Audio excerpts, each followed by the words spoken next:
Live and local from the Delta Media Studios in Upper Lafayette. Streaming live on 1037thegame.com and the 1037 The Game mobile app. It's time to go to the other side of the glass with the famous CD. I don't know how to put this, but I'm kind of a big deal. Cody Chutz. I wanna be the very best. And Whitney Utter. Wubble-up-a-dub-dub. That's my catchphrase, remember? This is the Producers on 1037 The Game. We're here.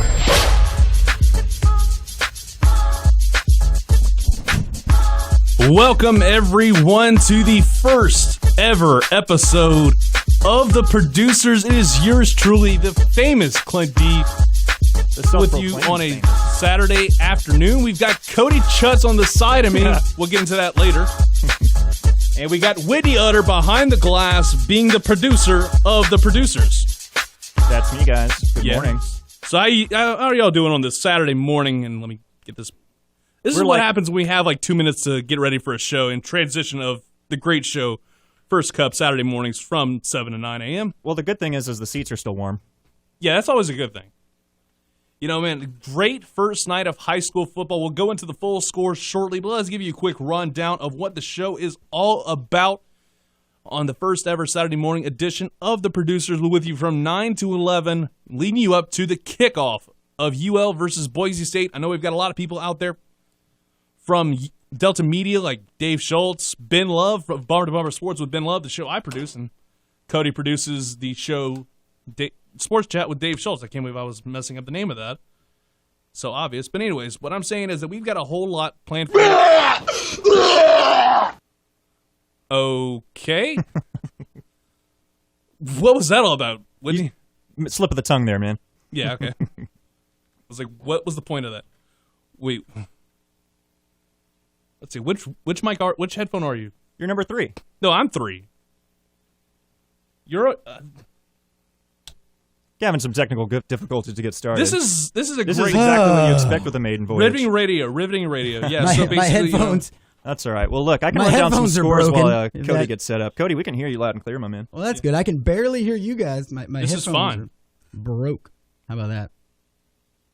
Or better yet, it's just like Hey, you can hear everything now? I'm in now. Oh, guys, we're all good. Yeah. Everyone nice and settled in? Yeah, thanks for playing the wrong intro, by the way. I appreciate that. Well, yeah. All right. Did you guys catch that? All right. Let's dive into that real quick. So basically, Cody I sent out the script to them about a week ahead of time just to make sure we got that intro ready for today. And Cody, basically, I told him, like, have the sound effect be Cody, he shoots, he scores, much like how it was for the Jordy Holbrook show. But you chose against it, right, Cody? Absolutely. I mean, I'm not trying to recreate the Jordy Holberg show. We're trying to have our own deal here. This is The Producers, not the Jordy Holberg show, featuring Jordy Holberg. This is our deal. Well, you think about that, and this is what happens. We have the audio playing of Cody Chutz. Mind you, we put in the phonetic pronunciation of the word in the copy. I don't believe that. I did SHOOTZ. That is shoots. You could have just put the S. Well, I like to put the Z. You want to be cool like that, like you're from the 90s? Well, my last name ends in a Z, so I figure. Yes, but it didn't matter with the Z. Anyways, we're cutting up here on a Saturday morning. So how you doing over there, Whitney? I know you had a long night just like I did last night. Oh, yeah, man. Doing great. Got the weekend kicked off right with some Turlings footballs. That's the game that I got to produce last night with Scott Brazda and Kevon Bordelon on the call. That was the slugfest and probably the best game of the week. I probably can go a close second, but I'll get into that right about now. Whitney, you have that sound I have for the prep football bed?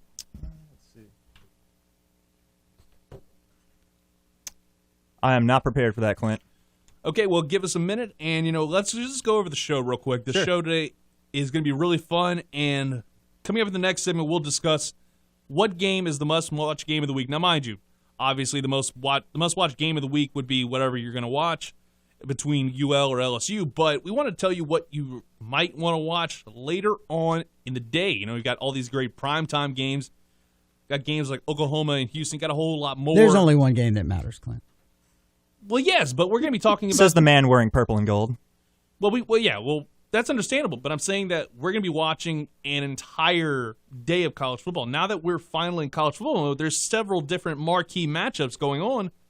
So let's talk about those games. We're going to be talking about UL and LSU later on this hour, but I feel like we need to talk about games that might be after LSU, Wisconsin, that people might be like, you know what, let's make the rest of the day out of it and enjoy the first official Saturday afternoon of college football. And also in the 10 o'clock hour, we'll pick our Heisman Trophy winners. And we'll also pick conference champs, college football, and the big game predictions, probably the bigger games that we've chosen early in the show. We'll go over those. And, man, we had a whole lot of awesome stuff happen last night with the prep football schedule last night. And let's run through a few of those scores real quick while Whitney's trying to get that producer's that bet. You have it ready? Can I say, though, we are famous. I just want everybody to know we have a listener all the way in Connecticut. Nick is tuned in all the way from Connecticut, so it's official. We are nationwide. It's lit. Yeah, I think we've got quite a few people who have hit us up who are listening to us all over the world, because that's what happens when you're on 1037thegame.com and on the mobile app powered to you by us here at 1037 The Game. Let's run through a few of the scores real quick. Now it's actually updated. Last night we were missing several scores, but as of 9 o'clock this morning, we have all the scores for you ready to go. In 3-5A, Acadiana just stomped Northside 56-14. Barb took down Bird 33-7. Como had a pretty good blowout as well with 46-20 over Cecilia, and Peabody took one at Lafayette High in Lion Stadium 20-15, a really barn burner. And then 35-28, Bro Bridge wins over New Iberia in overtime. And then Sulphur beat STM last night, and you heard that right here on Acadiana Sports Station 1037 The Game, 38-35, and that was a tough loss, right, Whitney? It was. I know STM held on pretty late until Sulphur made that last turn at the end, but such a shame to see STM come out 0-1 and in district. Well, they're kind of in a rebuilding year this year, because you're losing guys like Trevor Beggar. You're losing several of your big names. I mean, you lose Matthew Gardner, and lose their quarterback from last season. You're losing quite a few targets. It's not like Turlings, who just has one of their bigger names in Hayden Cantrell just having fun with it. After losing Cole Kelly, they haven't missed a beat. But back to the scores, Sam Houston beat St. Louis 20-14. And then we go to 3-4A. Crowley lost to Iowa 29-28, and just a heartbreaker. South Beauregard beat DeRitter 32-27. Notre Dame beat LaGrange in a low-scoring contest. Shame. Hey, Clint, guess what I found? What? The sound. Yes. You ready? Glorious. Play Do it. Yeah. All right, let's have some fun. Now we've got the music. Leesville took on Westlake 42-7. Rain 33 wins. Rain won 33-3 over Church Point. Marksville won against Washington Marion 18-10. Karen Crow beat Westgate 43-7. Bang, bang. And it was definitely bang, bang. You had football, fumbles everywhere. You had all kinds of awesome plays. And actually, I don't think I heard too many bang, bangs in the calls last night. Mainly because Ben Love was on the call all day. And it was very much a fun-filled Friday of football. 2-1 to start the year for the teams that are playing right here on Acadiana Sports Station 1037 The Game. I mean, we had a whole lot of other awesome matchups. And I think the biggest one of them all was the Turlings game last night. And like I said, we've got the producer, or the board op, should I say, of the Turlings Rebels right now, talking about the 50 burger they put on Calvary Baptist last night. Yeah, it's they ended up with 50 points, but you definitely wouldn't have thought that going into the game. Honestly, this was like playing a classic game of Madden. Both teams, they combined for 1,000 yards of offense. This shouldn't come as much as a surprise, though. Remember, the last 4 times that Turlings have played Cavalry Baptist, they've scored at least 45 points, winning 3 of those matchups. But like you said, STM in a big transition, same with Turlings. They only returned 7 starters this year after a run to the state semifinals last year. So there was a lot of questions going into halftime after it was tied at 14. But the Rebels didn't take long. They scored in 4 plays coming out of halftime to definitely set the tone, because after that, Turlings would score 36 points in the second half. As you said, they lost a lot of talent in the backfield, but combined, they ran 299 yards rushing. But really, the stat monster of the game, let's give some credit to Calvary Baptist's. Let me make sure I get this name right. Cordavion Washington. He had 20-plus carries for over 200 yards. He was averaging over 10 yards a carry, 90 of those coming on 2 carries, each for scores. So it was honestly a slugfest back and forth all the way to the end of the fourth quarter, where Turlings was finally able to be the first team to extend a lead, and at the right time.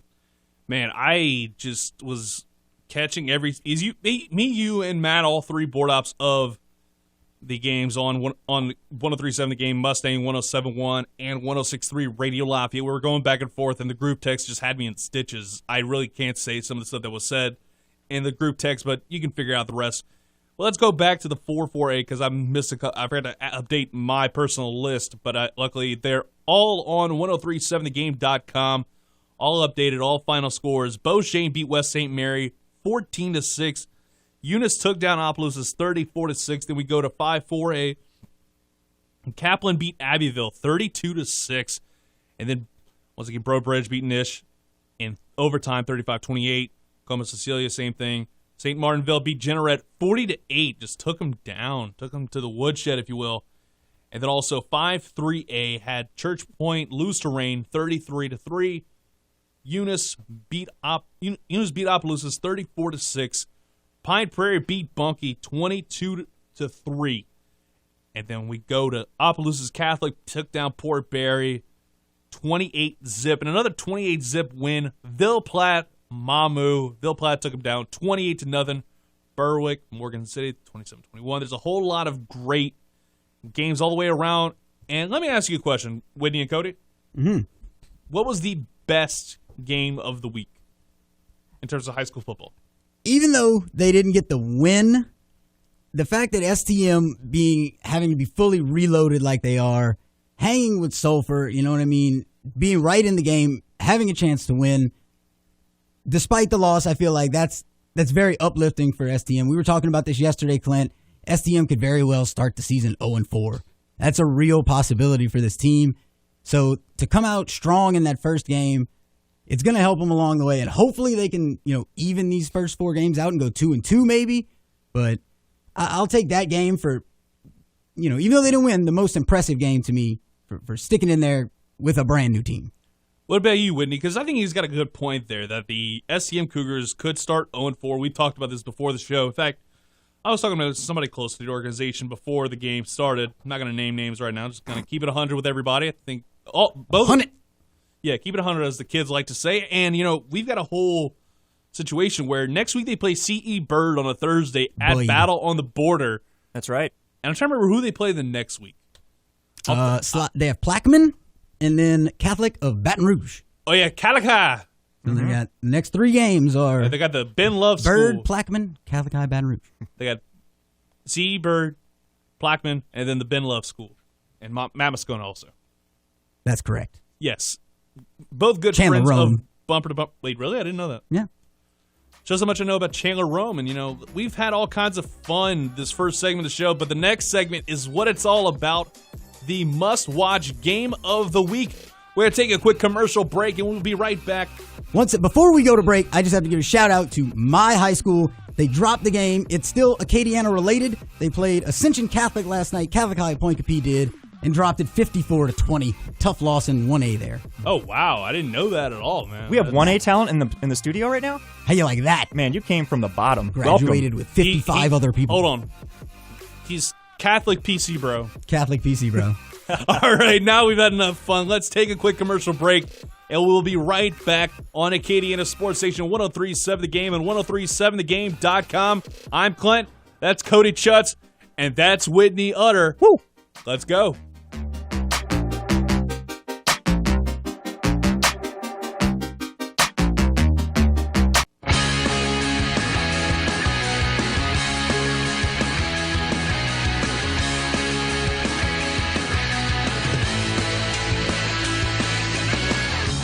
Welcome back to the producers on 103.7 The Game, 103.7thegame.com. We're here unsupervised. Yes. Yes, this was something I feel like we need to tell the story before we get into what our must-watch games of the week are. It's a laugh out louder. It is, yes. Because Alan Michael, who does a great show from 9 to 11 a.m., not quite as good as He doesn't Bumper. get hype. He stays hype. Oh, this is a major understatement, man. It's like every time I'm near him, I just get really, really amped up, and I get really cranked, if you will. A lot like Wayne's World, too. And basically what I'm saying is that yesterday Alan was saying, you guys get to make predictions. You guys get to do this in your first episode. I had to wait 6 months to do it. And also, you're unsupervised because everybody else is at Cajun Field today. They're getting ready for UL versus Boise State, and hopefully you're listening in on 103.7 The Game and 103.7thegame.com, or even on your mobile app if you're out of Cajun Field tailgating. You can hit us up on the ropesoapanddope.com hotline, 337-706-0111. That's 337-706-0111. Please call us, because Clint and I really want to know what it looks like out there, because as great it is to be here and talk sports, we have no windows. I mean, the only window is from me to you, and honestly, the view's not that great. But, however, give us a call. Let us know what the atmosphere is like out there. What are you cooking? Who are you hanging out with? Who's winning at beer pong? Are you playing that early? Not right. Why not? I mean, you've got a game at 11 a.m., and you've got all day of college football. Why not? First Saturday college football. Yes, not that game in Australia that was technically on a Saturday. Yeah, it was because in Australia, who played in Australia? We should not attempt this. I'm going to say it now. What you're about to do, we should not attempt. Yeah, Cal and Hawaii played each other last Friday. It was the quote unquote official kickoff of college football season. It was like a game at it started playing at 9:00 at night our time, but it was 1:21 in the afternoon in Australia on a Saturday, and it was winter. Hemispheres. And also want to say, you brought up the mobile app. It is being utilized not only in Connecticut, but in South Carolina, and I believe Sick With It let us know in Virginia. Oh yeah, I've got a couple Navy buddies of mine listening, probably laughing at me. We truly are nationwide. Well, at least East Coast. Yeah. All around the world, statues crumble for us here at 103.7 The Game. All right, enough joking around. Let's get into today's must-watch game of the week, where we break down college football, and we break down possibly NFL next week. Once we get into the NFL football that actually matters, we're going to break down the best game of the week, and we're going to start with my buddy who's on the side of me, Cody Chutz. It's shoots. Well, we have the correct intro in the second hour. Don't worry. Thank you. I appreciate that. I'm going to start us off my must-watch game of the week, and I was told by Clint, not allowed to pick LSU or the UL game. Well, that's how it's supposed to be, because we'll be talking UL and Raging Cajuns. We will get to that. Definitely. So the other game of the week. 1B. Yes, exactly. In your mind, I'm going with, and it might be a bit of an obvious pick, but I'm very intrigued about this game. It's at 7 p.m. tonight. Jerry's World. Mm-hmm. Number 20, the USC Trojans taking on the Alabama Crimson Tide and the Nick Tater. It's two ranked teams, I guess, for whatever that's worth in the first week of the season. Sure. It's USC. The name is there. It's big time. Alabama, I would love nothing more than to watch an Alabama loss in week 1 of this season. That would be great to me. Don't think it's going to happen. Exactly. Do I think it's going to happen? No. But it's still intriguing because it's USC. It's a neutral site. I mean, I won't pick USC, but to me, this is a big game to watch. And I know if you hate Alabama like I do, you have a rooting interest in watching this game. Yeah, the number one reason to embrace the hate is none other than the Nick Tater himself. He's the Nick devil. Saban. He's the devil, Bobby. Devil. All right, Whitney, what is your must-watch game of the week? I know you've prepared a lot for this because you are hype. I am, absolutely. And kind of like Cody, I self-reserved this one. I didn't want to have to pick LSU, but, I mean, think about it. You've got LSU, you've got Wisconsin. They're in Lambeau. You're getting to tailgate on legendary grounds, honestly. However, I decided to kind of go with something a little bit outside of that. Maybe a game that has more implications on the playoff. And based on that, the matchup that I went with is Oklahoma and Houston. Boomer Sooner. That's right, man. So the Sooners already play one neutral site game a year against Texas in the Cotton Bowl. By the way, they lost that game last year, and it almost knocked them out of the playoff. But so give it up to Oklahoma for not being afraid to challenge when they could have easily scheduled a cupcake.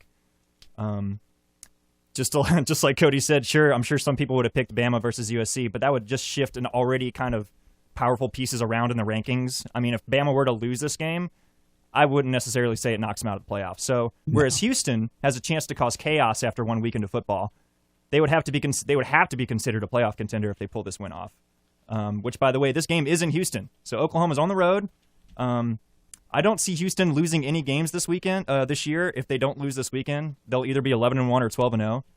But Wow. This is the reason. And look, when people see Houston, they see that ranking of 12, and this is what I call one of the case of the 2-year buildup.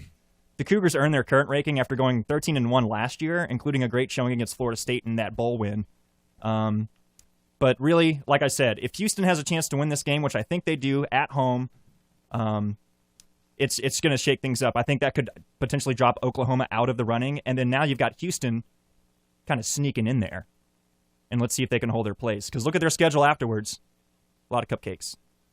I like that one a lot. So much, in fact, that was about to be my pick of the week, and I'm really disappointed that no. It's all good. It's all good. That's kind of what the fun is. You had to make me rush and come up with one, and Cody just does his fake laugh / Dave Schultz impression, I guess. And, man, I have to go with, this is kind of my secondary pick, and I feel bad for this one, the Clemson Tigers versus the Auburn Tigers. Okay, so what do you find intriguing about this one? That the Clemson Tigers are just going to whip up on them. Best player in the country. Like, you think about it, you've got the potential Heisman candidate. We'll get into that, our potential Heisman candidates in the next hour. # tease. There we go. And basically what we do is the Auburn Tigers are going to play the Clemson Tigers. You got one of the best players in the country. Undoubtedly, I think if we're going to talk about the NFL for a second, if the Saints want to just tank this year, I say the hashtag is fall for Deshaun.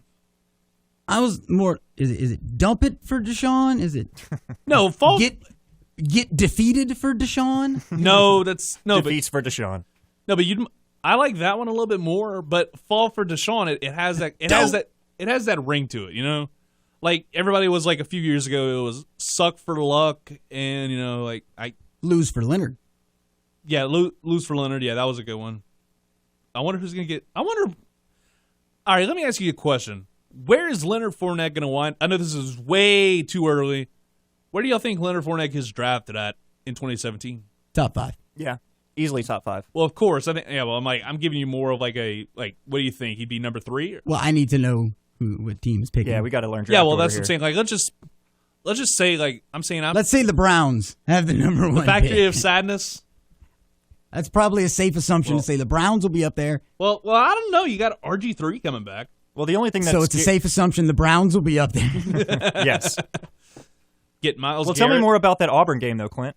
That Auburn game, it just seems interesting because you're seeing a team that's on the rise that wasn't necessarily on the rise because everybody talks about Clemsoning and all that the last couple of years. Don't you say that. I just said it. I can't take it back. Dabo Sweeney's going to come get you. Dabo Swinney can come get me. I don't know. He doesn't know where I am. He doesn't know where the Delta Media Studios are. You're the famous Clint D. Dude. He knows where you're at. He's gonna look at the whole time I'm not there. Yeah. So basically, what I'm saying is that the Auburn Tigers, that's the team that's on the downturn and starting to become the jamoke that everybody expected them to be a few years ago. And having Sean White, I'm sorry, the flying tomato isn't going to save the day for you at all. I'm sorry, unless he can. Wrong Sean White. Hashtag wrong Sean. I know, but still. Not that Sean White. I couldn't pass up the opportunity to make a joke about the snowboarder and the guy that is now the starting quarterback for the Auburn Tigers. Like I said, it just seems like it's going to be just I know it's going to be a butt whip, and I like a little bit of those kind of games where it's very one-sided and it's enjoyable. You just want to see Deshaun break out. Of course. So, and I'm guessing that's what you predict, too, right? He's just going to have a field day? Of course. I think he's probably going to throw for 200 yards, maybe rush for 50, 75 yards and a score. He's going to have one hell of a day. He's going to have himself a day. Maybe, I don't think he's going to have as good of a day as Louisville's quarterback did, where he had, 8 touchdowns in the first half? Right. 6 passing and 2 rushing. He scored all of the points in the first half, and then they're like, you know what? We're going to sit you down, kid. Like, this guy surprised everybody. Well, he is on the Heisman watch list. Granted, his odds are 100 to 1. 100 to 1 odds. Yep. Now watch them improve next week. I'm not saying I'm picking them. Leader in the But clubhouse. watch out. Whitney, you just said 100-1 odds? Mm-hmm. Go to Vegas, put $1 on it for me. I can do that for you. Next time I'm down that way. Put a few bucks on it for all of us here. That way we can all have fun and just celebrate in the greatness that is. What was his name again? His name precedes me. Oh, let's see. Great. This is Louisville quarterback. He's number 8. Lamar Jackson. Oh, yeah. L. Jackson. There we go. He sat next to Samuel. Which, again, was Possibly. done on purpose. The GOAT. Yeah. The GOAT. I can't believe The we GOAT. haven't talked about. None of the three of us brought it up. Another huge game. The TCU Horned Frogs taking on South Dakota State, the Jackrabbits. I'm sorry. Of I course. had to do it. You're infected with the TCU bug. I do love me some Horned Frogs. I'm not gonna lie, but You've caught the fever, and this is not the WNBA. what's fluffier and tastier than a cupcake? Well, Google socks. I heard they're fluffy socks. It's not what I meant, Clint. I know. But This is worse than a cupcake, is what I'm saying for the Horned Frogs. Ranked 13th in the country, opening up with man. South Dakota State. Yeah. It's all kinds of fun here on the producers on 103.7 The Game. If you want to give us your must-watch game of the week, just hit us up on the ropesopendope.com hotline, 337-706-0111. And coming up next, we'll discuss the Cajuns-Boise State game. So tune in for that as well, right here on Acadiana Sports Station 103.7 The Game, 103.7thegame.com, and on the mobile app. He's Cody. He's Whitney. I'm Clint. We'll be right back.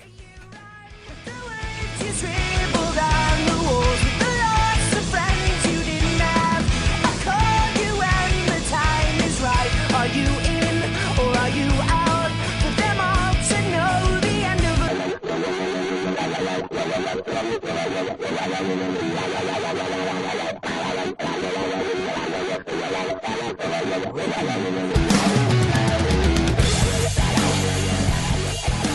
Yeah!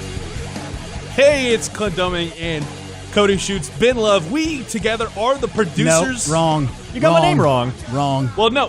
He's not Ben Love. He's been institutionalized. I'm Ron Burgundy. Yeah, exactly. This is what happens whenever I get breaking news straight from the Twitter sphere. I got to give the hat tip here to Bradley Babineau on Twitter. He's also in our fantasy league for the B2BS League of Champions. If I'm not mistaken, he might be in the Alan Michael League as well. Right, Cody? No, I'm only in Dave's. No. league. I'm talking about Bradley Babineau. That'd be news to me. I'm not sure. Okay, well, basically, he just told me, and you heard me tell you this, Mm-hmm. Sam Bradford traded to the Vikings. They needed somebody. No more Teddy Two Gloves. You know what? I hit some clickbait yesterday. Kaepernick to the Vikings, and I clicked it, and my screen died. And so I was like, well, that didn't happen. That sounds about No, that's not clickbait. That's a virus. That's as bad of an omen Oh, as wait. my Dang it. as my headphones falling apart as soon as the open hits. That belongs in Reddit in the TIFU, which I'm not going to explain. Well, look, that's probably good news for the Vikings, because who do they have coming up? Sean Hill. Yeah, I believe so. Sean veteran. Hill was about right, and man, that is amazing to think about that. Now you're going to have Bradley Babineau. I got to give him big credit for that. And the Vikings are going to get a first rounder in 2017 and a fourth rounder. Oh, wait. Repeat that? The Vikings are giving a first rounder in 2017 and a fourth rounder for Sam Bradford. Wow. I'm sorry. Yeah. A first and a fourth. In next year's draft. That is a steal, actually.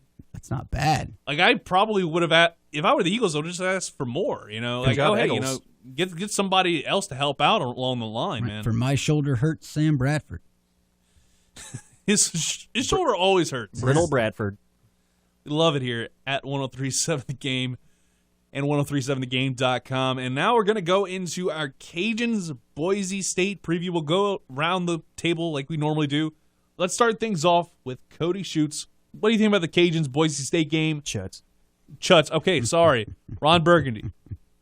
Oh yeah, I've been dreading this part of the show, I suppose, since we started. All right, Cody, hold on. Before we get started, Okay.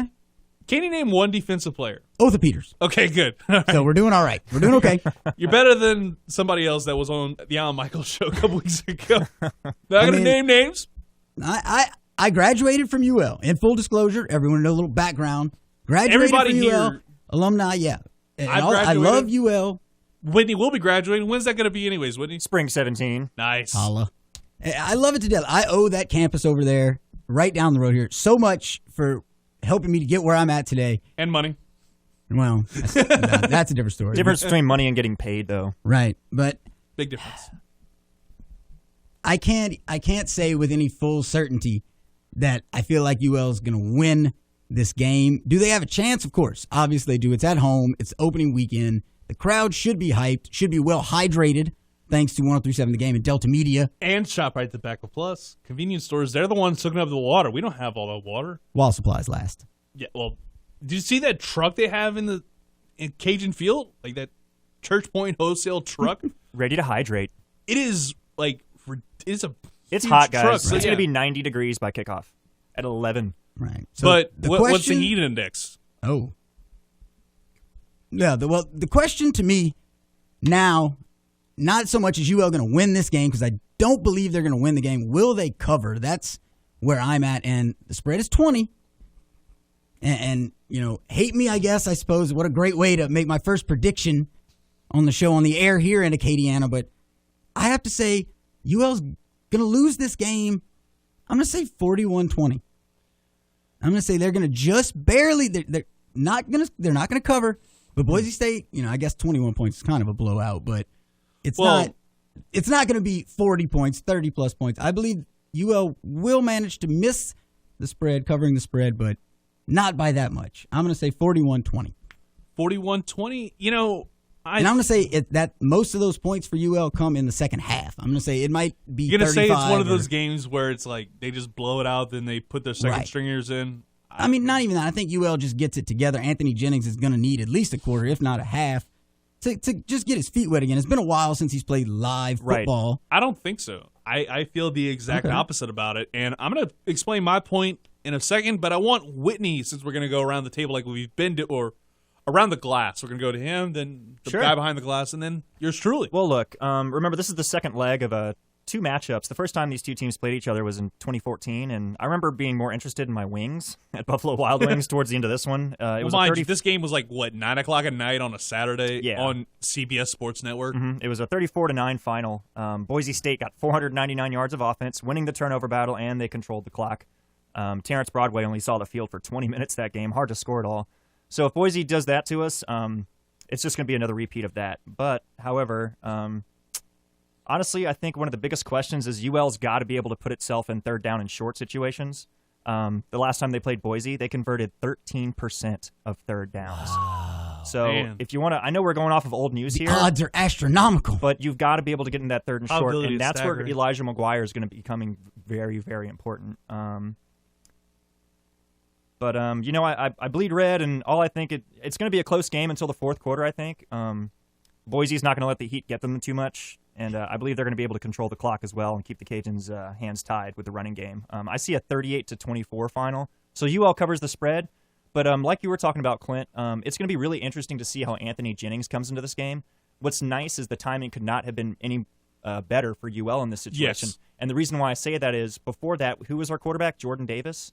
It was going to be odds are it was probably going to be between Jordan Davis and Jalen Nixon again. Right. And maybe And Chris Weaver would have been in there Right. too, but Well, neither one of those guys have experience like Jennings does. You know, he's not going to see those Boise blue helmets and get intimidated. You know, he's beaten Florida. He's beaten Ole Miss. So not beat Alabama though. what's but who has lately, you know? But it's going to be real interesting to see the type of chemistry that Anthony Jennings develops with this receiving core. But isn't UL coming into this game with some injuries at the wide receiver position? Yes, I believe it. Al Riles is a little banged up. What's his name? And he's our leading guy coming back. Devin Scott's done for the year. I believe Jared Johnson's going to be out for this game, but he should be back for the game against McNeese State next Saturday. Kickoff's going to be a lot later in the day, about 6 p.m. And by the way, I just feel like we're overlooking one thing. Okay. We're talking about the offense for the Cajuns. What about the defensive side of the ball for the Broncos? One of their best safeties, sophomore Dylan Summer Gardner, suspended for the next 4 games. Led the team in tackles last season for Boise State. He's even missing. Well, that's not great. You due don't to want him your safety to lead the team in tackles. Well, not great for them. Great for us. No, fair. Yeah, that's what I'm saying. I feel like this is one of the things we're overlooking is the fact that this safety and there's the defense over there isn't necessarily a SEC style defense. Right. And we've shown we can move the ball against those types of teams. I mean, I know Kentucky, SEC cellar dweller, but still. SEC light. SEC light, exactly. But, McGuire was able to get in the end zone a few times against them. And, again, chemistry, wide receiving position, and give Eli those touches. Yes. Feed the monster. Well, you say that, but you've got guys like Jordan Wright also, and Ray Calais is going to be a monster if he's actually given some snaps on the offensive side of the ball. But what they need to do is eat up the clock, because the more time they eat up, the less time less time Boise State Broncos have a chance to get points on the board. And, man, it's all around. I can't wait for this game. I feel like I'm going to give my final score prediction, which I think I've given 20-something times. Because I've said it on Ben's show a couple times. I've said it on Cajun Red Zone Radio, which you can hear every Wednesday from 6 to 7 p.m. right here on 103.7 The Game with Ben Love and me producing it, as always. And the whole thing is that I think this is going to be a 35-21 loss for the Raging Cajuns. I would love to see an upset, personally, because this is the first game of the year. All of us would. Well, of For course. disclosure, all of us want you. We want them to win. Yes. Clearly. We want them to win, but we're realists. We're not going to be these guys who are like, oh, hey, they can beat everybody. They can go 12-0 like somebody within the station a couple years ago said, you could go 12-0. I'm like, no, I'm not that optimistic.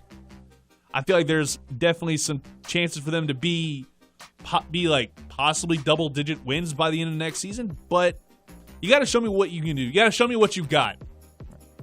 And let's Show me what you got. Yes. I'm just looking to get bowl eligible. If we can just get bowl eligible, get there, make a bowl. I know that's a far cry from 4 straight New Orleans bowls or I think all that, but we've got to get back up. You got to start somewhere. I'm not expecting a Sun Belt championship this year, so let's get a bowl game and then a bowl victory. I think we're gonna get another bowl game, and I booked this during the Bumper to Bumper Sports Show earlier this week. You can book it right now. UL going to another New Orleans Bowl, not because of the fact that their performance wasn't worthy of getting a higher level bowl game, because New Orleans Bowl knows 4 straight New Orleans Bowls, and that place was packed, right? Whitney, I know you've been to several of them, correct? Oh, yeah. Best year was 2013, easily, the Tulane game. Yeah, what a blast. Great atmosphere. Yeah, we have Tulane lives right there. That was their former stadium. Now they got a really nice stadium now. But anyways, let's take a quick commercial break. Coming up next, we'll break down LSU. That's Cody. That's Whitney. That's Clint. On Acadiana Sports Station 103.7 The Game and 103.7thegame.com.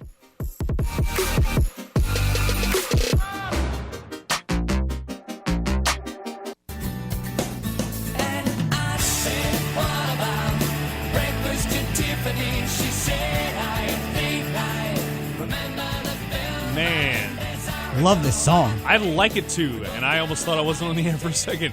But yeah, I was jamming out a little bit too much there. So welcome back to the producers on 103.7 The Game and 103.7thegame.com. I'm Clint. That's Cody. That's Hi. Whitney. Now we got it all right, okay? Yes. All right. Before we jump in hard and heavy to this final segment here, just want to let the people know it's official. We have a Twitter account. We made it easy for you to get in touch with us. It's at 1037 Producers. At 1037 Producers. Hit us up. We already have 6 followers. You could be number 7. Lucky number 7. Do you follow back? Oh, I follow back. Follow for follow. That's a good internet Samaritan right there. Well, no, that's like a whole thing where it's like, you need to put that in the bio. We follow back here at 1037 The Game. I'm a follow back. Or at 1037 Producers. We're follow back boys. Turn your mic off. Okay. I'm Sorry. kidding. You're the Filthy third of the show. disease-ridden. So yeah, we just talked about the Raging Cajuns Boise State game. Also, Raging Cajuns LSU. That will be. Did anybody pick the Cajuns to win? No. Well, I Not don't in this think, room, I no. don't think so. of course. Well, dude, it's Raging Cajuns against Boise State. I don't necessarily. If somebody can prove me wrong and tell me why UL can pull off the upset, hit us up on the ropesoapanddope.com hotline right now. 337-706-0111. I want a Cajun fan to call up and tell us why. Hey, if UL wins this game, it might be the whole team calling this. I mean, Hey, don't come with the simple. anybody can win on any given day. Yeah, that's though. what I'm saying. You know Give what us- I mean? Give us reason. Some substance. Like, yeah. Right. But I'm saying, like, you're talking about. Yeah, well, I'm saying if UL winds up winning this thing, I think all of us here at 103.7 The Game should have the shame walk like in Game of Thrones. Just have somebody right behind us and ringing the bell. Shame. Shame. Just have that happen. He needs to cut it. Yeah, about that. You know, I feel like the UL game is probably going to be a lot closer. I think they're going to cover the spread. I'm not like you, Cody, who thinks they're not going to. 1 point. 1 point. That's close. Well, I actually think it's like 19.5 now. Oh, okay. Oh. What did Vegas see? Is it really 19.5 though? Yeah, I believe so. I saw something about it, like the odds have changed. Let me pull this up. This is what happens when we have. I just remember hearing something. I think Ben was discussing it on Bumper to Bumper Sports with Ben Love a couple days ago, because he's always has a segment on Thursdays called Spread Heads with Cousin Dino, where they talk about all the odds and go over-unders and all that for every college football game. Yeah, it's actually 19.5 according to a few of the sport books. I don't know what they're seeing. I think it's probably going to be around they might cover the spread, they might not. You know, it's like a couple of the sporting books. I mean, that is correct. They will either cover the spread or Or not. they won't, right. Shut up, Cody. What's great about playing Boise, though, is what's the last... Who's the biggest profile team to ever open up the season here at Cajun Field? I think Minnesota back in 2002 Ooh, the was Golden Gophers. like out of the Big 12 at the time. I mean, that goes to show you like the recent success that UL's had, what it's done to attract these teams to come to our house now. Coach Hud. Yo, you're talking Coach Hud. It's like he's turned the entire athletic department around to a degree, because you look at it with UL and how much they've done to the master plan and everything has really changed everything. You know, I think that's definitely what everybody is going to be talking about in the future. It's going to be a good game. It's going to come down.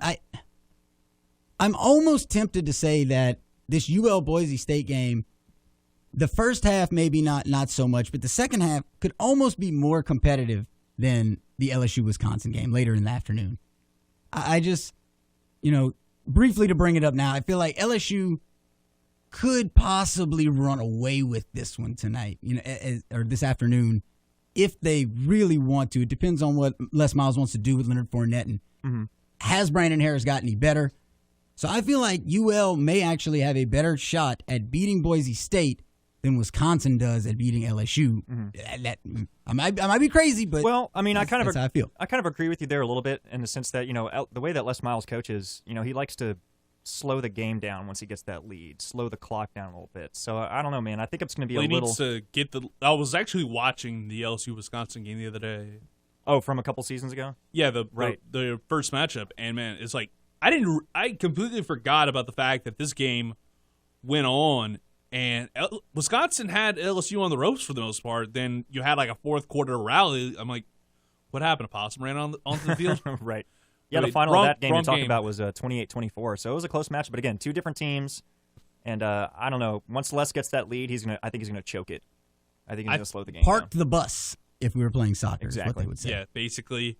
And Whitney, you were talking about before we hit the top of the hour NBC Sports Radio update. You're talking about the biggest opening game of the season at Cajun Field, or you're talking about the biggest home opener? Biggest home opener, yeah, specifically. And you're saying Minnesota? Minnesota in 2002, I think, was the last biggest home game. Incorrect. Oh, hit me up. Texas A&M, 1996, almost 20 years ago. Oh, yeah. Oh, I'm not saying biggest, I mean of recent memory. Like, I mean in terms of, like, who's the last before Boise, but yes. That was the biggest one. That was the second game of the year, and, like, I think they were 5-6 that year. Funny story about that game. My grandma's been to one football game in her entire life, and it was that UL Texas A&M game. I was at that game. I was like 7 years old and losing my mind over the players just over the fans taking the goalpost up the hill, or now it's steps. Yeah. All right, let's take a break because we got to go to the NBC Sports update right now. So you're listening to 103.7 The Game and 103.7thegame.com. We'll be back. 2 minutes too late, and isn't it ironic? Don't you think? It's like rain on your wedding day. It's a free ride when you've already paid. Live live and local from the Delta Media Studios in Upper Lafayette. Streaming live on 1037thegame.com and the 1037 The Game mobile app. It's time to go to the other side of the glass with the famous CD. I don't know how to put this, but I'm kind of a big deal. Cody Shoots. I wanna be the very best. And Whitney Utter. Wubba-lubba-dub-dub. That's my catchphrase, remember? This is the producers on 1037 The Game. We're here. Hour number 2 is underway. Dos. Were you trying to... What the hell was that? I'm just getting hyped up, man. I'm sorry, this is not the Alan Michaels Show, but you can get as hype as you want because we are 1 hour away from kickoff at Cajun Field, UL versus Boise State. I know as soon as this show wraps up, my buddy Whitney and myself, we're both going to be heading over to Cajun Field. I don't know about Cody. Woo! Nicely done. Nicely done. Smell it. What about you? You're going? Because I know you're wearing the purple and gold. You're rocking the LF7 jersey, I guess? The jersey. That's jersey. absolutely correct. And no, I don't think I'm going to make it out to the UL Boise State game today. Unfortunately, I'm going to head back in. There's a little shindig going down. I'm going to head back and knock out that, have a few drinks, hang out, eat some little smokies, maybe a couple meatballs. It's going to be a good time, but I will be, as soon as I leave here, we'll have this posted. If we don't have a page on our website, 1037thegame.com, you can check out, I'll probably drop it in me and Clint's blog page just for now until we can get a nice little setup area for us. Let me look at this. All right, no, on I the don't fly? have it at the moment. Yeah, we so still have a it'll be Chet posted. Yoder page. Like, I digress. I'm sorry, but this is the thing that needs to be said. Like, we've got all our who's on air on our website, 1037thegame.com. You just hit the on air tab and it has everybody, like Sports Chat, Alan Michael, Jordy Holbrook Show, the Jim Rome Show, Bummer to Bummer Sports, Cajun Red Zone Radio, which needs to be updated. It's all there. Yeah, it's all there. Sport of Politics, all your NBC shows that you love and listen to all the time, like Pro Football Talk and all these awesome shows that we have. And the producers isn't on there yet. I don't think First Cup is on We're there making our way at the moment. But we still need Dave was telling me we need pictures. So after the show, we'll take care of that, and then me and Whitney will go to Cajun Field to enjoy a great Cajuns Boise State game, and then enjoy that LSU-Wisconsin game. And speaking of which, we kind of delved into it a little bit. Let's dive deeper into it real quick about LSU versus the Wisconsin Badgers. The badges. All right, let's get started with Cody Shoots now, not Yes, Cody Chutz. we're in the second hour, so we're back. Got it correct now. You know it. And I teased a little bit in the end of the first hour there, excuse me, what I thought about this game. Obviously, I do think LSU is going to win. No question about it. On paper, they are the more talented team. Talent doesn't always win you the game in between the stripes there, but they are the more talented team, no doubt about that. It's Brandon Harris is what it comes down to. You know what Leonard Fournette is going to give you. You think you know what to expect from the offensive line. It should be very damn good, like they usually are. And then the defense with Dave Aranda, I'm more excited to see that than anything for this LSU ball club. So to see that defense is going to be hype, that leaves Brandon Harris. It just, what is he going to do? Is he going to come out? Is he going to be Alex Smith or is he going to be Russell Wilson? Is he going to be somewhere in between? I don't know. And will we find out a lot tonight? We'll find out more this afternoon than we will next Saturday when I believe LSU plays Jacksonville State. I think we'll find out more about Brandon Harris week 3 against Mississippi State. Well, obviously, but I mean, I feel like you're not going to talk a whole lot about it because you're looking at Brandon Harris, a junior who needs to improve, obviously. I think he needs to be able to improve. I think he will be an improved quarterback. Not necessarily setting the world on fire, but again, with a player like Leonard Fournette, you've got to feed the beast.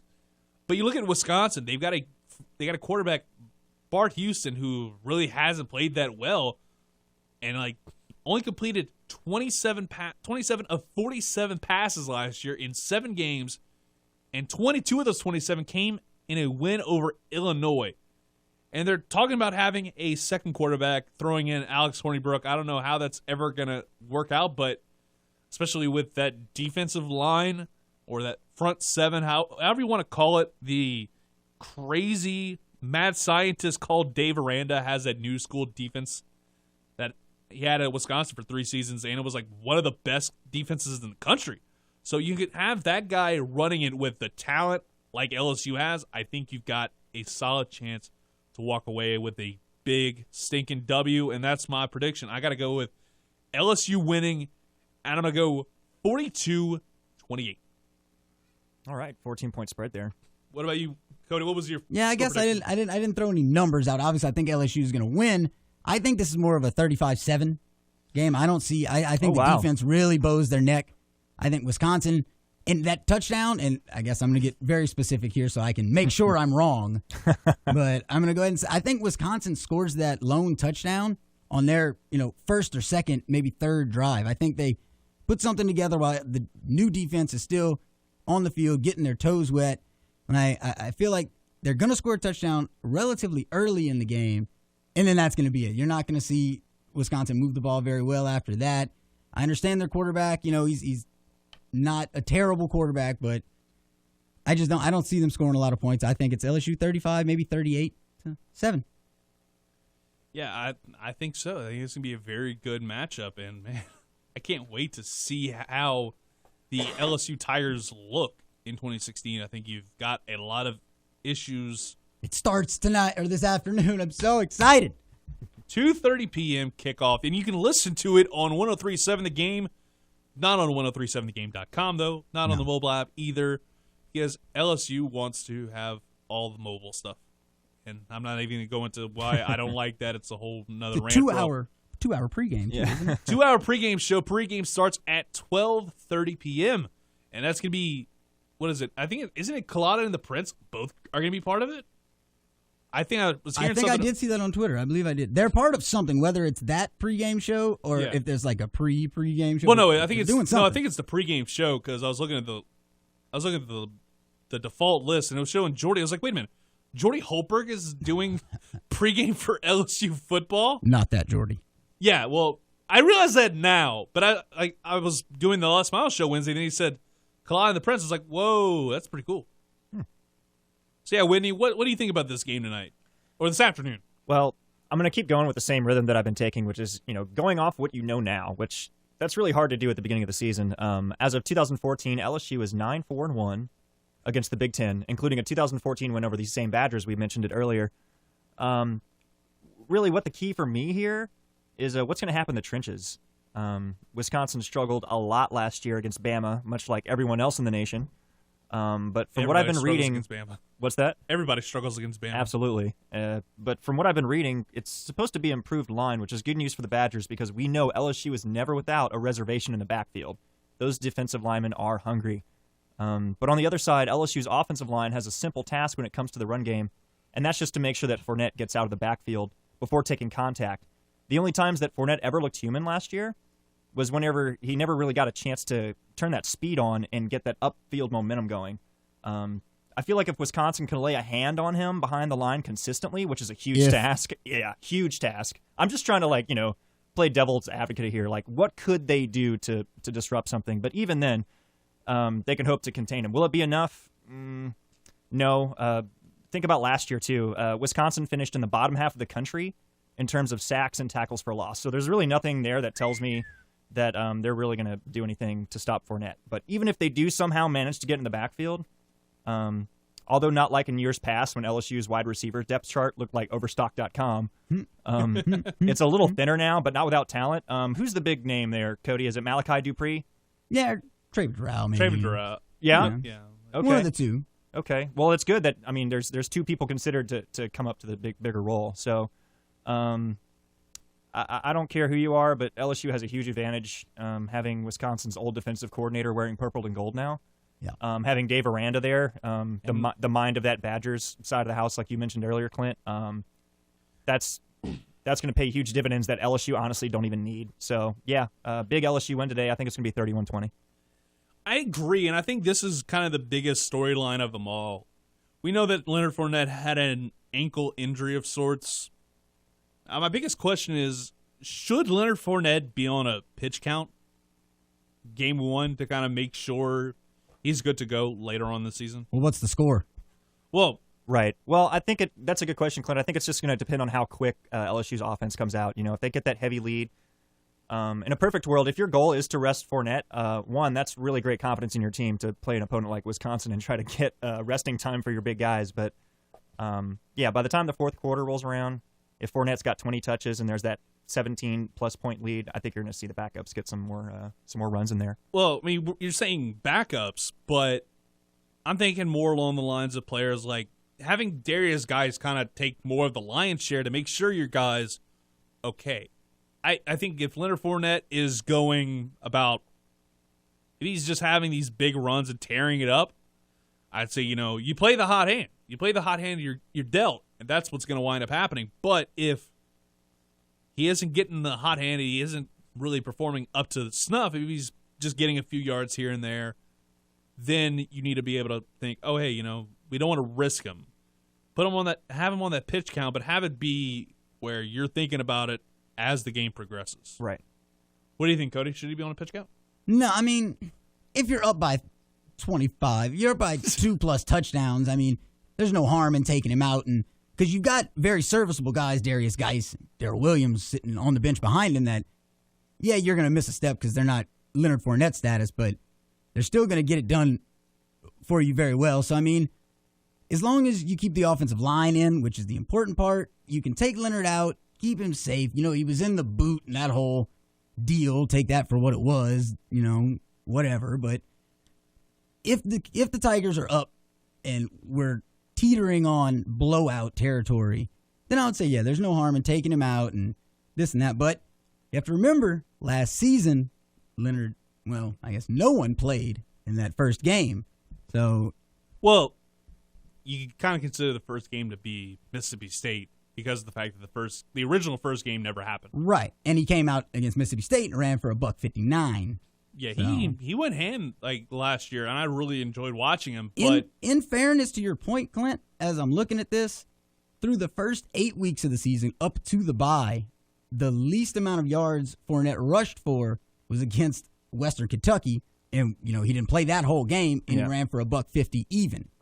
So, and then they had the bye week, and then 31 yards against Alabama, 91 yards against Arkansas, 108 against Ole Miss, and then 159 against Texas A&M, and then a long break and 212 against Texas Tech. So he finished really, really strong, but he got out of the gates hot first 7 games of the season, never running for less than $150, and then running for 31, 91, and 108 after the bye. So to your point, I see what you're saying. Did he tire out there? No, it's not. Seems that way. No, it's not even that. You're looking at teams like Alabama, who's got some of the best defensive players in the nation. Yeah, that's what I'm saying. You've got these guys that are very much you're looking at the whole defense of Alabama, and you're looking at Arkansas. Arkansas has had LF7's number because you look in 2014, they held them to a whopping 9 yards, and on 5 mind you, only had 5 carries, and you also had, what was it, Hilliard, right, in 2014? Yes. Okay, yes. So yeah, you've had him held. Like, you look at all the stuff that he's done. Last year was that anomaly year. I say anomaly, but it's going to be that year where he's going to... Anemone. What? An anemone. No, that's a phenomenon. Do. I hate you, Cody. All right, let's take a quick commercial break. And man, we're having fun. Yes, we're having fun on a Saturday morning. There are bobbleheads on the desk. It's awesome. At least their heads aren't falling off like our pets' heads are falling off. Quit playing with a bobblehead, Cody. We're going to go to break. Coming up next, we're going to talk Heisman Trophy candidates right here on Acadiana Sports Station 103.7 The Game and 103.7thegame.com. I'm Clint, he's Cody, he's Whitney, and together we are the producers. At 103.7, the producers.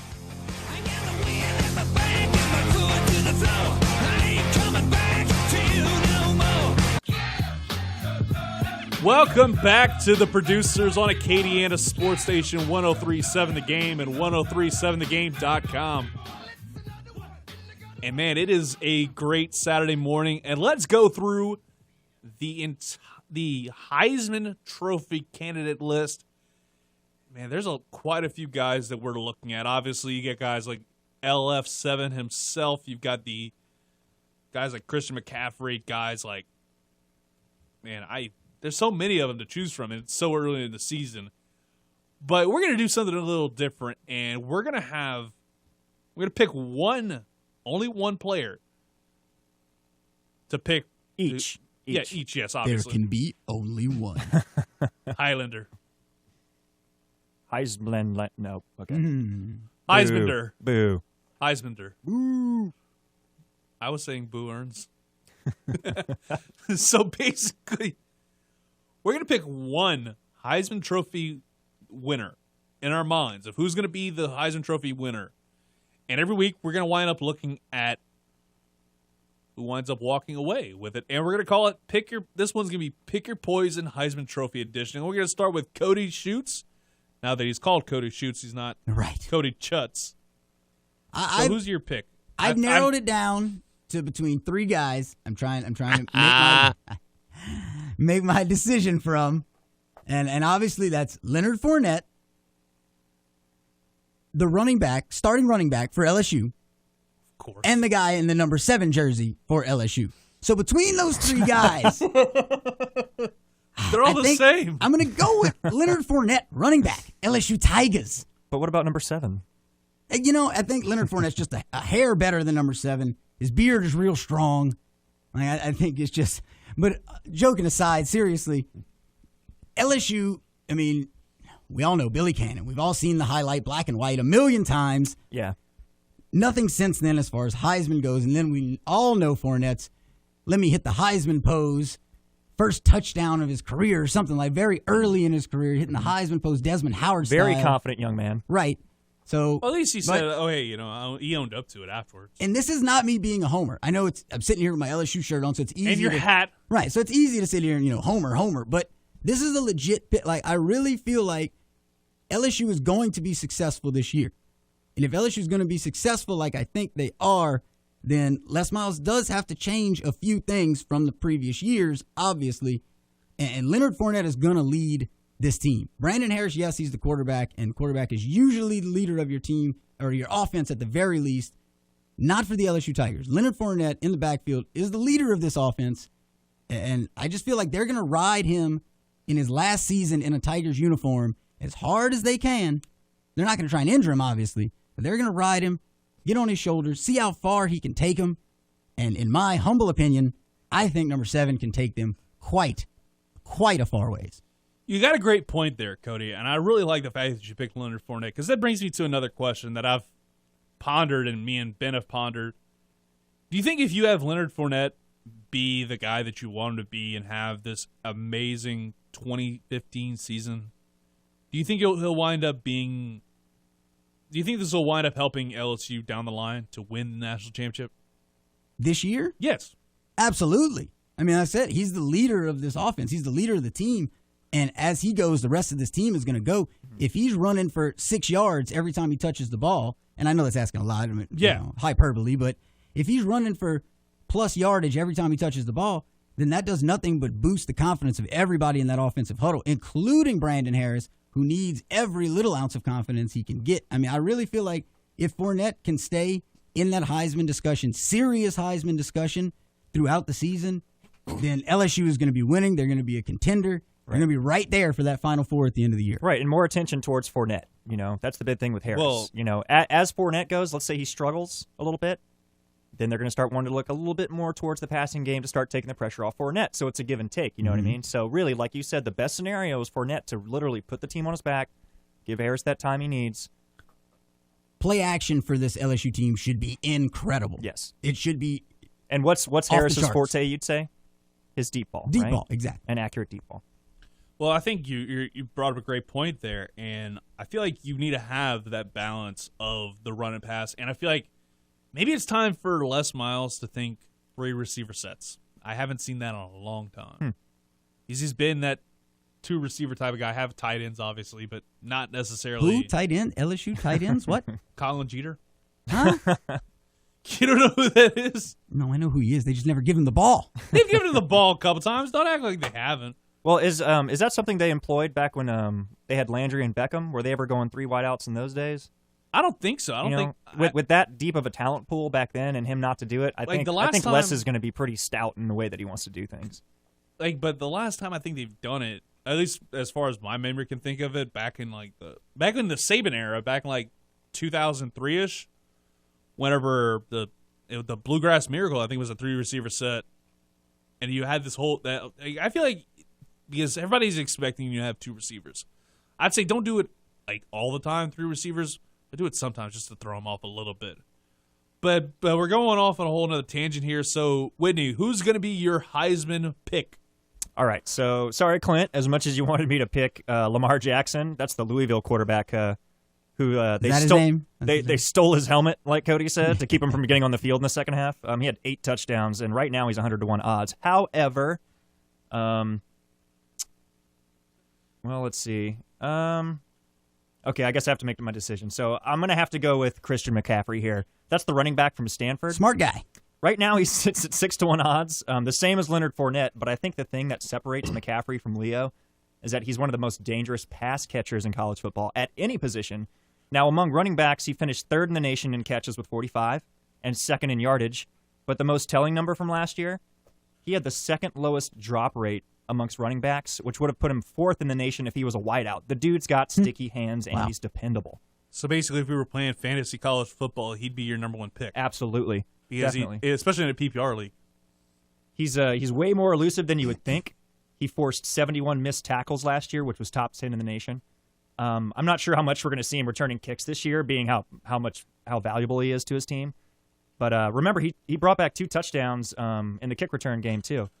And really the thing that bolds this whole argument for me is that he was at his best on the biggest stage last year.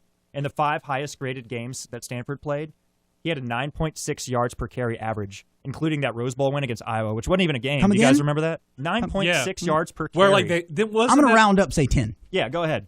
Wasn't that the fan that wound up yelling in the background? It was like photobombing him for whatever reason. Retire! No. You should retire! Oh, Christian McCaffrey? No, he should keep playing forever and 100 years. Well, look, I do have a little bit of an advantage here, by the way, having him seen play already. They played last night against K-State. Yeah.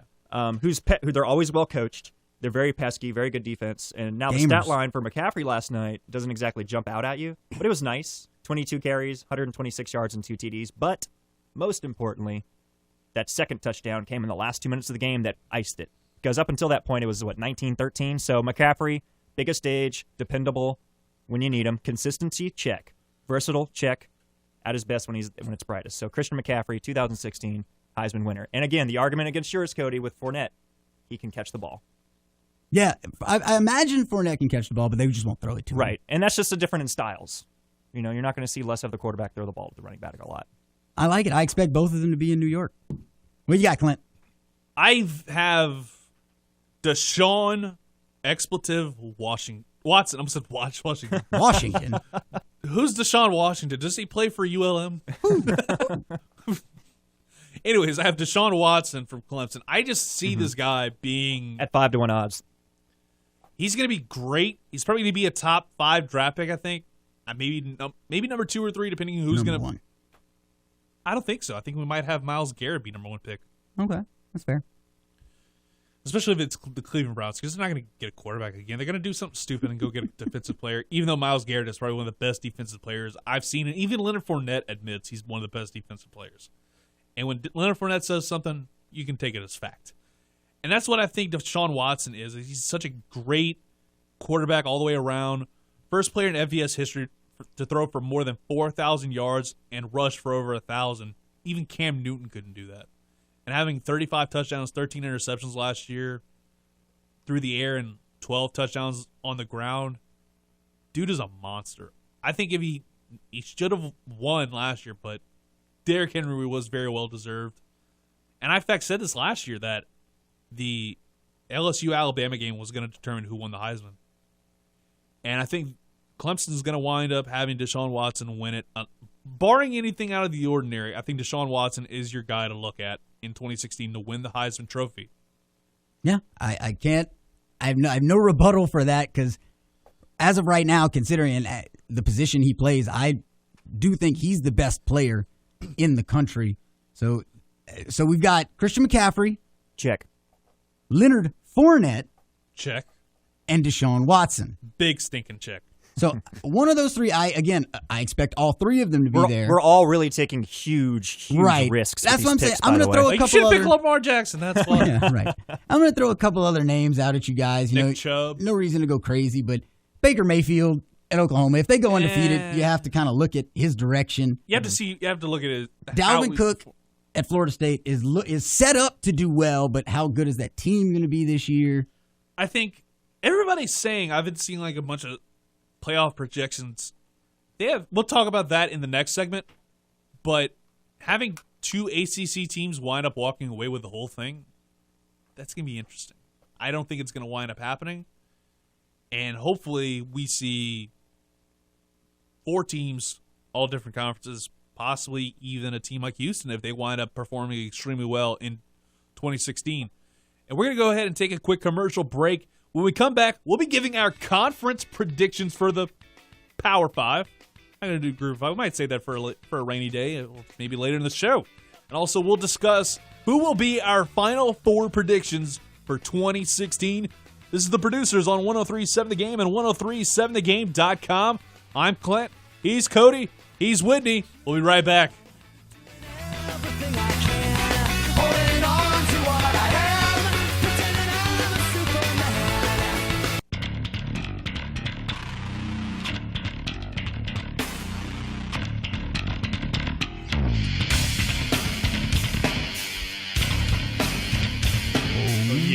Some Primus in our lives. That one's actually, man, I absolutely love Primus. My Name is Mud is probably my favorite. What's your favorite, Whitney, out of Primus? You got me on this one. Meow. I'd have to say this one. That slappy bass just gets me going. I don't know. John the Fisherman, maybe? John the Fisherman is really good, though. It's not bad. You know what I'm going to go with? Tommy the Cat? No. Jerry was a race car driver. Okay. It's got All that right. really weird, Like snare. it's great. Just like it's just, I absolutely love him. And like Les Claypool's all around great. I mean, the South Park theme song. Yeah, so basically, I love them, and yeah, and then basically let's go through the conference previews, and like we've got a whole lot of conferences like the ACC, SEC. Like let's go through the group of 5 real quick. Let's start with the ACC. Who you got for the ACC championship, Cody? I mean, I hate doing it, but I guess I'll go chalk here, and I'll take the Clemson Tigers, and I guess I'll have them. You know what? Because it doesn't really matter who I put them against in the championship game. No, I mean just pick the championship. We're not gonna. Yeah, that's what I'm saying. I'll take Clemson to win the whole thing, beating this for you, Alan Michael, beating Pitt in the ACC championship game. Ooh, man, Pitt show up. Yeah, that North Carolina's going to slip up like they always do, huh? Yes, Yeah. I mean that's what they do. what they do exactly. North Carolina, the Tennessee of ACC football. Nothing good has come out of North Carolina since Quit hating AJ. on Tennessee. What's that now? Quit hating on Tennessee, man. Oh, no. Whitney, I will- ACC brother. ACC? Okay. Brother. Surprise pick here. I got Florida State winning the Atlantic, and they're going to beat North Carolina in that championship game. All right. Man, Florida State, I would love to pick that, but you got Dalvin Cook, and I can't think of anybody else on that team like outside of him. Jimbo Fisher though. Jimbo Fisher. Yet you lost to Georgia Tech last year. Mind you, it was on a block kick, but still, I got to go with One of the games of the year. I really think there were quite a few, but I don't think that one was in that list. I think Michigan State was probably one of the best games of the year. And I got to go with Clemson Tigers as well, because I just feel like you got Deshaun Watson leading the team, and you've got a lot of players coming back. Mind you, you don't have the guys like Shaq Lawson coming back, but man, you got a lot of talent that's still there. I'm really excited to see what they can do. You got guys like Carlos Watkins, Ben Boulware. You got Mike Williams coming back. You got quite a few players. You got like all kinds of players that are preseason first team offense and defense, and I just think that they're the best team. It's all going to come down to October 29th when Clemson goes to Florida State. That's going to be the game that predicts who's going to win this conference. Of course, I think that's going to be the game that predicts it for the near future, as long as we've got who running the ship over there. So let's go ahead and go look at the Big 12 Conference. Who you got, Cody? Oh, since there is no championship game here, I guess I can only talk about regular season. one team. Pick your team. And goddamn, I'm gonna go with Oklahoma. Okay. I don't want to. I want to pick TCU. I want to. It's not happening, Cody. I really want to. What's keeping you from picking the Horned Frogs? Where are they going to slip up? I think they lose to Oklahoma, and then I know Baylor's not the Baylor that we're used to. No, we don't even know what we're getting with that team. Right, but Baylor and TCU, they always seem to play that 56-54 game, that Defense 75-70 game. You know what I mean? So that was, but my heart says TCU, but my reality in my brain is telling me to pick Oklahoma. Okay. Man, I gotta go with.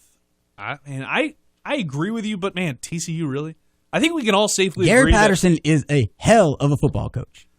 I agree, but do you think that he'd wind up beating Oklahoma this year? He's done it before.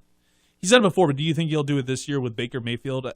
Yeah, right, and no more Trevon Boykin, anything like that at TCU. So yeah, that's what I'm saying. No, that's. No, I think we can all safely agree, though. Baylor will not win the Big 12 championship.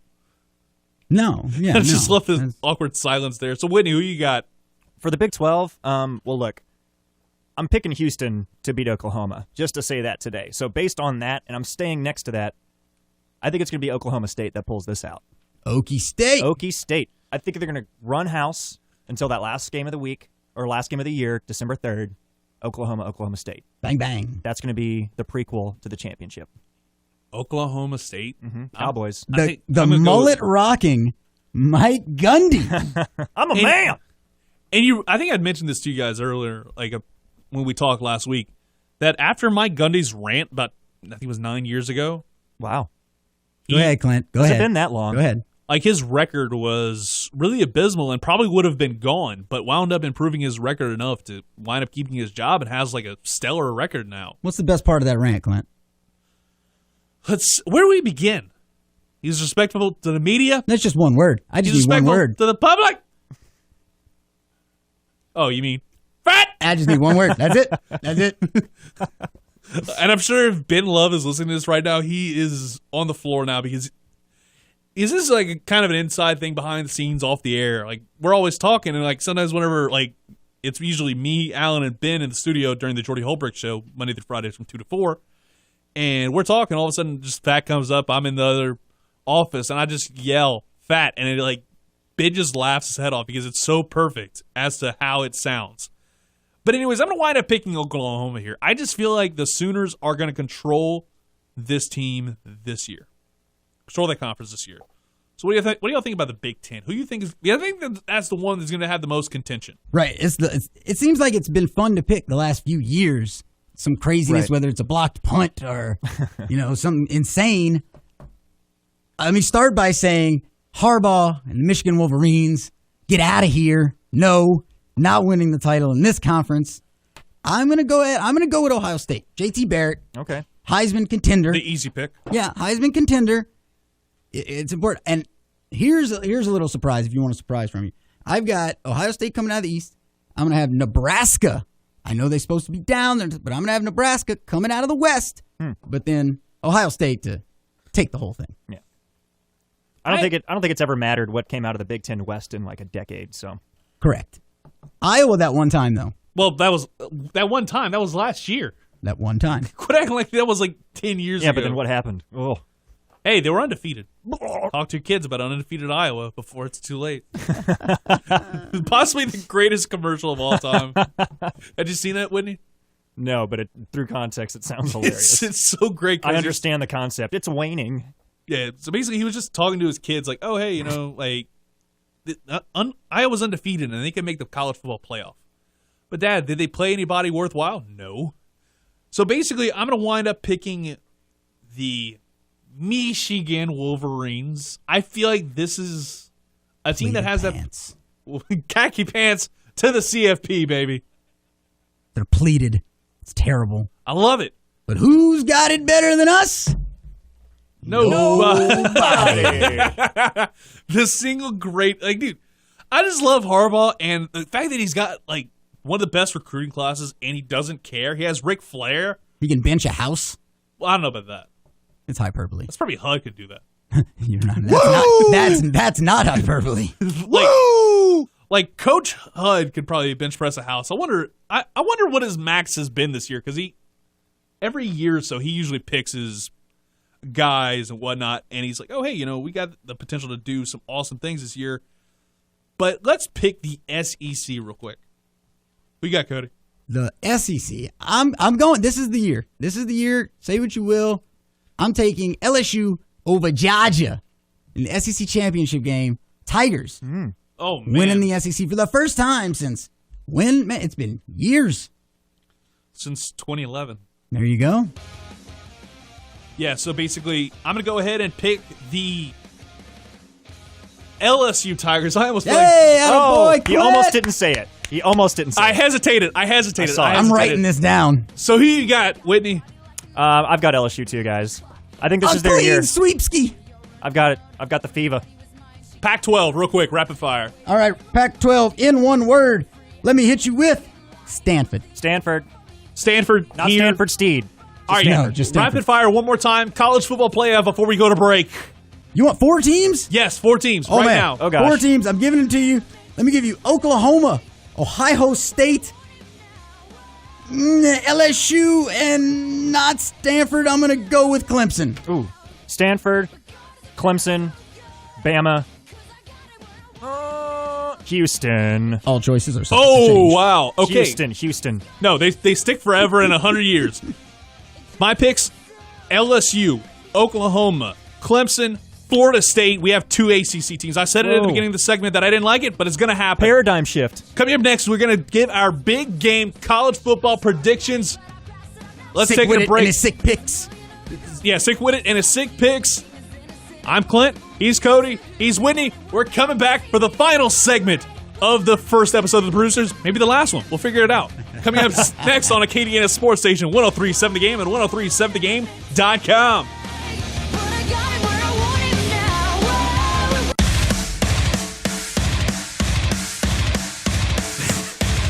Welcome back to The Producers on Acadiana Sports Station, 103.7 The Game and 103.7thegame.com. And we've got a special guest on the ropesoapanddope.com hotline. This one came up a little bit earlier in the show, so we're going to have Whitney take over from here. Whitney, take over. Yeah, guys. So we've got Brandon Kelly from Cajun Green Cross. They're doing some really great things involving the flood relief effort. So what you got going on over there, Mr. Kelly? Well, we're here set up at Life Church just south of Acadiana Mall on Johnson, and we have hot food. We have supplies, cleaning supplies. We are actually offering some volunteer services. If you want to come out and volunteer and help people clean out their homes and pick up from the mess of this nasty flood, we will welcome you with open arms. We got all the tools. If you're just looking for some way to get out and help this Saturday, to all the victims that suffered such great losses in this recent flood, we're here to help you help them. And if you really just want to get out from your location, just get out of this mess and just come enjoy a nice day with some hot food, really great people. We have supplies, baby supplies. We have canned food. We have bleach. We've got pretty much anything you need to help you through this. Wow. And our goal is really just to get out there and help. What's the best way to get a hold of you guys? The best way right now, since we're such a very young group, we're really started by just a few people that decided that we had to get out and really start helping these people, because really there hasn't been a whole lot of help going around. Except for the neighbors helping neighbors and everyone else in the communities helping each other, we decided since our homes were safe that we were going to go out and make sure that we could do what we can for everyone else.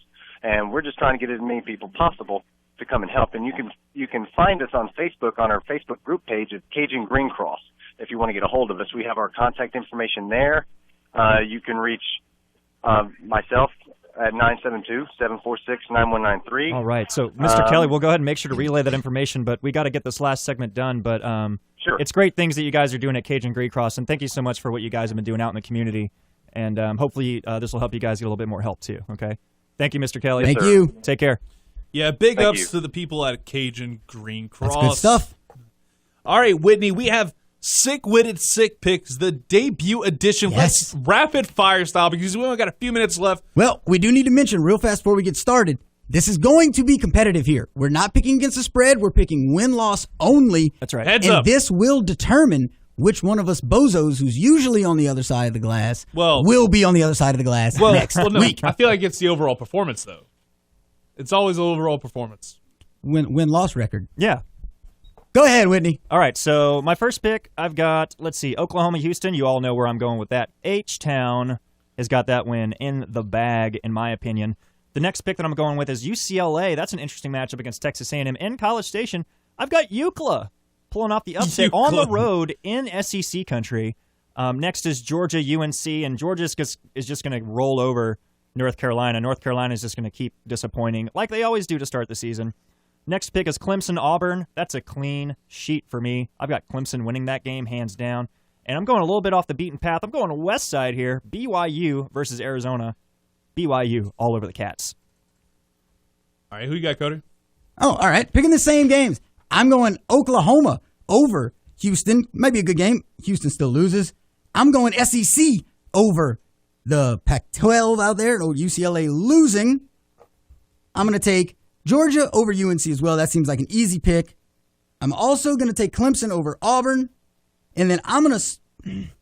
It's tough, but I'm going to flip it around. Uh-huh. I'm going to take Arizona Okay. over BYU. All right. All right, once again, the paper, I'm going to tell you who I've got. First game, I'm going to go ahead and give it to the Boomer Sooners taking down the H-Town. And then with the UCLA A&M game, I got to go with Texas A&M. You've got one of the best defensive players in the country in Myles Garrett. And then you've got the Crying Jordans versus who they're playing? Oh, they got Georgia. Georgia. Dogs. Ugga. Ben Love's alumni. Alma mater. There we go. I got to go with Georgia. This one's easy. And then you've got we got Clemson and Auburn. This is going to be a squash match, Braun Strowman style. Clemson takes the W. And then we've got BYU, Arizona. I'm going with Arizona here. I feel like All right. BYU can't have the Tanner Mangum. The magic. The Magnum magic from last year. No, it's the Mormon magic. Yes, it is. The Mormon magic Awesome. is a thing that is happening. And it's been a great show. What a show. Great first episode. And we got to get out of here. Thank you to Cody. Thank you to Whitney. Thanks to all everybody of us. listens. Thanks to Silas for giving us big ups. We'll be back with you next week on Acadiana Sports Station 1037 The Game, 1037thegame.com. 9 to 11. I'm Clint. He's Cody. He's Whitney. We're out of here. Let's go Cajuns. Let's don't get fired.